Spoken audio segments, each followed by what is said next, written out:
Cruzeiro divulgou lista de relacionados para o jogo contra o Remo. Aí é Copa do Brasil. Entre as novidades, atenção, Leonardo Gomides, estão o goleiro Gabriel Mesquita, volante João Paulo, que volta depois de 2 jogos, além do Zé Ivaldo e também do Jajá, Léo Gomide. O Remo é o adversário. O Remo desse ano, Gomide, Copa do Brasil, 2 jogos e tal. O Remo desse ano te preocupa? Eu estou dizendo assim, como adversário do Cruzeiro, assim como o dos anos anteriores na disputa, só que aí falando de Série B de Campeonato Brasileiro, na Copa do Brasil, te preocupa o adversário, Gomide? Ou por ser 2 jogos e o momento do Cruzeiro ser melhor, é menos trabalho na sua avaliação?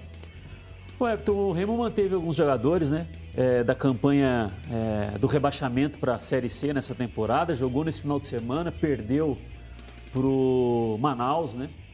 E tem uma vitória e uma derrota na Série C. Paulo Bonamigo, né, voltou ao comando da equipe, ele que subiu o Remo para a Série B de 2020 para 2021. Como eu falei, manteve alguns jogadores, fez alguns investimentos, mas o Cruzeiro, ele, na minha avaliação, pode e deve conseguir, né, caso mantenha desempenhos que nós já vimos ao longo da temporada, demonstrar uma certa superioridade contra o Remo, né? Então, acho que esses nomes que chegam são importantes, né? O Gabriel Mesquita vai ser um goleiro reserva, né? Talvez o reserva imediato do Rafael Cabral, mas eu acredito que a médio e longo prazo o Jajá será titular pela ponta esquerda. Acredito que o Zé Ivaldo vai gerar ali uma competitividade interna grande para o Oliveira, né? É um jogador que no ano passado somou, eu não sei quantos minutos cada um jogou na Série A no ano passado, mas teve bons minutos pelo Atlético Paranaense, o Zé Ivaldo, assim como o Oliveira jogou pelo Atlético Goianiense, né? Mas são jogadores até de características um pouco diferentes. O Zé Ivaldo é mais forte nos embates físicos, né? Jogador muito mais de duelos defensivos do que o Oliveira, mas acho que vai gerar uma competitividade grande, assim como acho que o Wagner vai gerar com o Brock, né, para ser o zagueiro pela esquerda. Vai encorpando um pouco o grupo, né, Everton? Porque se nós pegarmos aí alguns jogos do Cruzeiro e até partidas importantes, o próprio segundo jogo do Campeonato Brasileiro contra o Brusque, sei que tinham muitos desfalques, né?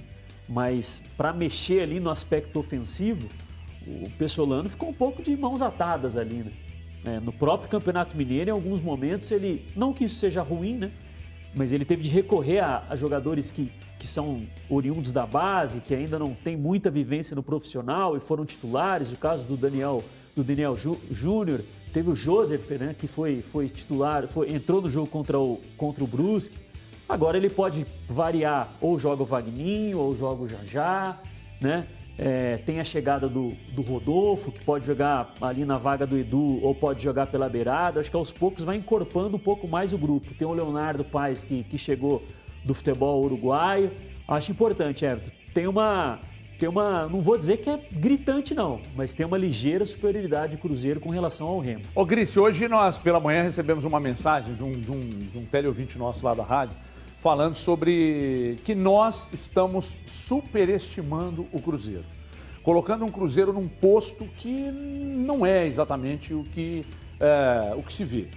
E o que eu respondi? Diante do momento vivido nos 2 anos anteriores, diante de o elenco, eu não consigo dizer para você, por exemplo, que seja melhor do que o elenco de 2020.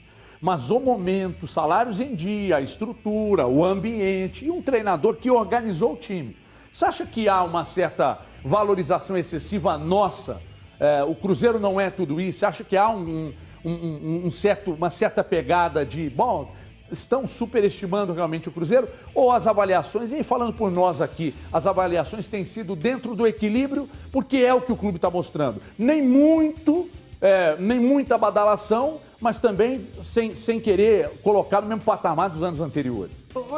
Eu acho que em alguns momentos houve um certo otimismo exacerbado, assim, e aí eu falo do torcedor do Cruzeiro, na imprensa em geral, das pessoas, do próprio clube, né? eu acho que causado por dois fatores. Primeiro, pelo ambiente estar muito melhor, né? A questão do salário estar em dia e a perspectiva de que ele continue em dia até o final do ano, né? Algo que não acontecia no Cruzeiro há muito tempo. O elenco um pouco mais estruturado, ainda que seja um elenco ainda em transformação, né? O Cruzeiro tem aí 5, 6 jogadores, talvez 7 para estrear ainda, um número bem elevado, né? O Cruzeiro não tem aqui de cabeça, mas acredito que vai passar aí dos 40 jogadores já aproveitados da temporada quando esses atletas estrearem. É um número muito alto. Então é um elenco que ainda está sendo formado e o fato do campeonato estadual meio que dá uma iludida, né, Everton? Isso serve para o Cruzeiro, serve para quase todos os outros clubes, porque enfrentam adversários de um nível muito inferior. O Cruzeiro já teve ali um choque de realidade diante do Bahia na estreia, né, naquela derrota. Mas eu acho que o cenário ele me parece muito mais favorável do que nos últimos anos por conta desse ambiente mesmo que eu citei, que eu acho que é fundamental para permitir que os jogadores trabalhem mais centrados, né, mais focados em performar dentro de campo. E o Cruzeiro tem performado, de certa maneira, melhor nessa temporada, né? Vai enfrentar um adversário difícil, viu, Everton? No jogo de amanhã. Confesso que hoje eu estava assistindo pela manhã um jogo do Remo contra o Manaus, né? O Remo perdeu de 1-0, mas jogou bem melhor do que o Manaus. Perdeu muitas chances e eu fiquei surpreso com os nomes assim mesmo do Remo, né? Não só a manutenção da base, né, do ano passado, mas com alguns reforços de nível bem alto para um clube que caiu da Série C, né? O Remo trouxe o Brenner, que é um centroavante com passagem aí de Inter, Botafogo, Goiás, já tem 7 gols na temporada. Centroavante muito interessante para a Série C do Campeonato Brasileiro. Acho que tem vaga aí em Série A, em Série B tranquilamente, o Brenner. O Rodrigo Pimpão também, que é um jogador que já vinha jogando Série B há algum tempo e que agora vai jogar a Série C no Remo. G2 é banco lá, pô. Não, o G2 é titular e estava machucado, né? Ele tá voltando de lesão. Ele e o Eric Flores se machucaram no estadual. No final de semana ele não jogou? Não, ele entrou no segundo tempo porque tá voltando de contusão. Ah, tá. Então ele tá sendo poupado, então. Não é nem poupado, ele ficou muito tempo fora. Ele e o Eric Flores. Não, pois é. Então ele voltou agora. Então a questão, ele é titular. Ele lá. vai ser titular. Você acha que ele joga como titular contra o Cruzeiro? Eu acho bem possível. Não sei da questão física, como é que ele tá. Ele sentiu um pouco o jogo contra o Manaus no final de semana. Ele entrou ali por volta dos 15 do segundo tempo, fez 15 minutos muito bons e aí depois deu uma sumida. Então, assim, talvez ele continue no banco, né? Quem tem jogado como meia lá é o Marcial, que passou pelo Cruzeiro, inclusive. Era volante na época que passou pelo Cruzeiro, revelado no Corinthians.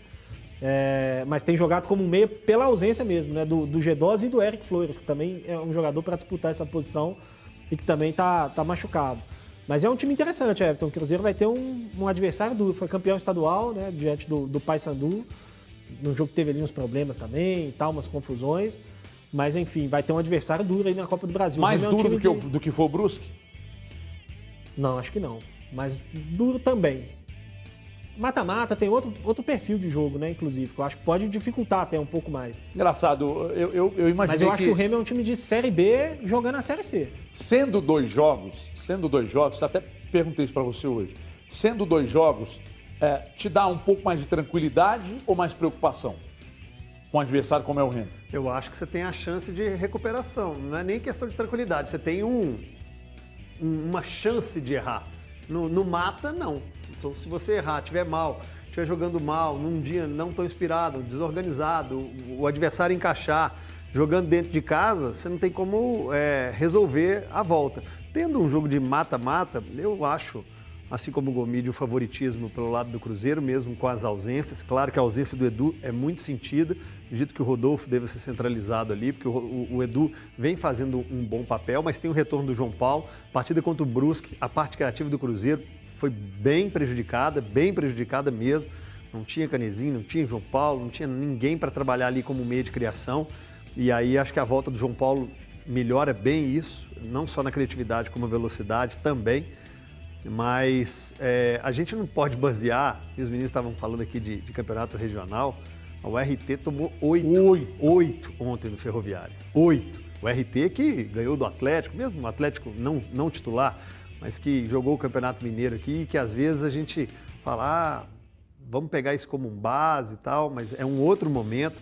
Não é o fato de ter sido campeão paraense que vai deixar o jogo mais difícil. Eu vou mais nessa onda do Gris aí, dele dizer que é uma competição, mata-mata, uma Copa do Brasil em que zebras aparecem. O Cruzeiro está muito mais organizado, não é o Cruzeiro que foi eliminado por uma Juazeirense. Eu não esqueço da pergunta que nós recebemos hoje de manhã lá